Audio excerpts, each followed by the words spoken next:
Hello future digital marketers, welcome to my YouTube channel. यदि तपाईहरु अनलाइनबाट केही कुरा सेल गर्न चाहनुहुन्छ भने यो भिडियो तपाईहरुको लागि हो। आफ्नो फेसबुक प्रोफाइलबाट पेज कसरी बनाउने र त्यसलाई कसरी सेटअप गर्ने भन्ने कुरा भन्न गइरहेको छु। भिडियो अन्तिमसम्म हेर्नु होला र साथ दिनु होला है त। यस्तो इन्टरफेस खुल्छ हैन। त्यसपछि चाहिँ हामी जाने भनेको 3 डटमा, माथि जुन 3 डट त्यहाँ हुन्छ त्यहाँ जाने हो। त्यहाँ गइसकेपछि पेजेस भनेर आउँछ। आएन भने यहाँ सी मोर भनेर आएको हुन्छ, यहाँ क्लिक गर्नुभयो भने पेजेस भनेर आउँछ है। यहाँ क्लिक गर्नु, त्यसपछि हामीले क्रिएटमा जानुपर्ने हुन्छ, क्रिएट गर्नुपर्ने हुन्छ। अनि त्यसपछि यहाँ गेट स्टार्ट गर्नुपर्ने हुन्छ। पेज, अब पेजको नाम चाहिँ के राख्ने, अरूको भन्दा चाहिँ अलिकति युनिक राख्नु। यो चाहिँ अरूको भन्दा अलिकति युनिक राख्नु भने आफ्नो पेजलाई कसरी डिफाइन गर्ने, अरूले चिन्ने माध्यम भनेको फेसबुक पेज र त्यहीमा भएको इमेज लोगोले हो। फेसबुक पेजको नेम चाहिँ अलिकति युनिक राख्नुपर्ने हुन्छ। मैले जस्तै पेजको नामहरू पनि राख्यौँ, यो सेटअप भयो हैन। पेजहरू ओपन गर्नको लागि यो चाहिँ भयो भनेपछि अब चाहिँ हामीलाई आउँछ क्लोथको लागि खोल्न लाउनु भएछ, क्लोथिङ ब्रान्ड, कुनै ग्याजेटको लागि खोल्न लाउनु भएछ नि, त्यसको डिभाइसहरूको ग्याजेटको लागि खोल्नु चाहिँ मेसिन ब्रान्डहरूदेखि लिएर त्योहरू खोल्न मिल्छ। यहाँ क्याटेगोरी एकचोटि सिलेक्ट गर्नु होला, हेरेर पनि अरू पनि हेर्न मिल्छ हैन। अनि तपाईले अब क्लोथिङ स्टोर छ भने, तपाईको पसल छ भने चाहिँ के भन्नु पर्यो, क्लोथिङ स्टोर भनेर हान्दिनु। अनि त्यसपछि अब तपाईको कम्पनीहरू पनि छ भने क्लोथिङ कम्पनी पनि खोल्न मिल्यो हैन। यति गरेर के गर्दिनु, क्रिएट गर्दिनु। माथिकोमा पर्दैन, माथिकोमा चाहिँ नन प्रॉफिट भनेको चाहिँ कुनै अर्गनाइजेसनहरुको लागि मात्र हो, तलको लागि हामी युज गर्छौं। अनि त्यसपछि अब तपाईको जनरल अब केसको लागि खोल्ने हो त भनेर यसमा एक्सप्लेन गर्न सक्नुहुन्छ। तपाईको वेबसाइट छ भने कुनै वेबसाइटको लिंकहरु राख्दिन सक्नुहुन्छ। इमेल एड्रेस, तपाईको इमेल एड्रेस, इमेल केस राख्न सक्नुहुन्छ। अनि यहाँ चाहिँ नम्बर राख्न सक्नुहुन्छ हैन। नम्बर राख्न सक्नुहुन्छ। यहाँ चाहिँ लोकेसन राख्न सक्नुहुन्छ। लोकेसनहरु भयो। लोकेसन भएपछि अब तपाईले कति यसलाई युज गर्ने त, कतिखेर ओपन हुन्छ त तपाईको भन्ने कुरा यहाँ आउँछ। हामीले चाहिँ के गर्छौं, अलवेज ओपनमा राख्छौं हैन। तपाईको एड्रेस कहाँ हो, मेरो जस्तै मेरो एड्रेस कुन ठाउँ हो भन्दाखेरि मैले यो राखे। एरिया यो भनेको काठमाडौँ नेपाल हैन। अनि जिप कोड भनेको काठमाडौँको चाहिँ जिप कोड के छ भने 44600, सायद यही छ होला। जिप कोड एकचोटि चेक गरेर हेर्न सक्नुहुन्छ। यदि यो मिलेछ भने यही ठीक छ।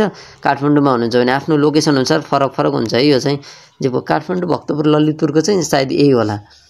अब तपाईले यहाँ एउटा वेबसाइटमा नाम राख्न सक्नुहुन्छ। वेबसाइट छैन भने केही छैन, इमेल राख्न सक्नुहुन्छ। इमेल मैले राख्दिए है, मैले इमेल राख्दिए। अब फोन नम्बर राख्नु पर्यो, मैले आफ्नो फोन नम्बर राख्दिए हैन। टेलिफोन नम्बर के भन्छ, टेलिफोन नम्बर राख भनेको छ है। यो इनभ्यालिड देखाएर छ, यहाँबाट यो छोड्दिनु, यो अप्सन छोड्दिनु, इमेल टिक गर्दिनु। यो बायोमा चाहिँ तपाईहरुलाई कस्टमरले कुन नम्बरमा कन्ट्याक्ट गर्ने हो त्यो नम्बर राख्दिनु होला। अनि त्यसपछि तपाईको कुनै एक्सचेन्ज, सामान एक्सचेन्ज गर्नुहुन्छ कि नै, कि रिफन्ड हुन्छ कि नै, त्यो एक्सप्लेन पनि गर्न सक्नुहुन्छ। अनि त्यसपछि तपाईले आफ्नो डिटेलहरु पनि राख्दिन सक्नुहुन्छ। ह्यापी कस्टमर भनेर मैले यति मात्र राख्दिए यहाँ बायोमा चाहिँ हैन। अरु सब ठीक छ। ल अब यसलाई के गर्छौं, नेक्स्ट गर्दिन्छौं। अब हाम्रो पेज यति गरेपछि एउटा ओपन हुन्छ, इन्टरफेस ओपन हुन्छ है। अब यो एउटा इन्टरफेस चाहिँ यो भयो। अब तपाईले यहाँ चाहिँ के गर्न सक्नुहुन्छ, यहाँ चाहिँ एउटा फोटो सिलेक्ट गरेर राख्न सक्नुहुन्छ हैन। मैले चाहिँ यहाँ चाहिँ फोटो राखिन, तपाईले यहाँ राख्न सक्नुहुन्छ। आफ्नो लोगो बनाएर राख्न सक्नुहुन्छ। कुनै प्रोडक्टको फोटो पनि राख्न सक्नुहुन्छ। अब मेरो मसँग भएको साथीहरु कनेक्ट गर्नको लागि यहाँदेखि एड गर भनेर आइराछ हैन। यो यहाँ एड गर भनेर आइराछ। यसलाई हामी नेक्स्ट गर्दिन्छौं, हामी एड गर्दैनौं। Page notification on your profile भनेर छ। ल ठीक छ, यसमा डन गर्छौं। जस्तो छ डिफल्ट नै गर्दिन्छौं है। अब एउटा हाम्रो के हुन्छ, सस्तो बजार भनेर एउटा पेज खुल्छ। यो पेज खुलिसकेपछि हामीलाई यस्तो इन्टरफेस दिन्छ, जहाँ चाहिँ हामीले के गर्नुपर्छ, पोस्टहरु गर्ने, म्यानेजहरु गर्ने। अब के पोस्ट गर्नु मन लाग्छ, तपाईहरुको प्रोडक्टको बारेमा के छ देखि लिएर त्यो पोस्टहरु गर्नु यहाँ हैन। यहाँ चाहिँ फर्स्टमा यसमा फोटोहरु राख्न सक्नुहुन्छ। यहाँ चाहिँ फेसबुक जस्तै गरेर पछाडी पनि फोटो राख्न मिल्यो हैन। तपाईले यसलाई अलिकति क्रिएट गर्न सक्नुहुन्छ। अनि त्यसपछि पोस्टहरु गर्न सक्नुहुन्छ। एड एक्सन बटन भनेको छ हेर्नु।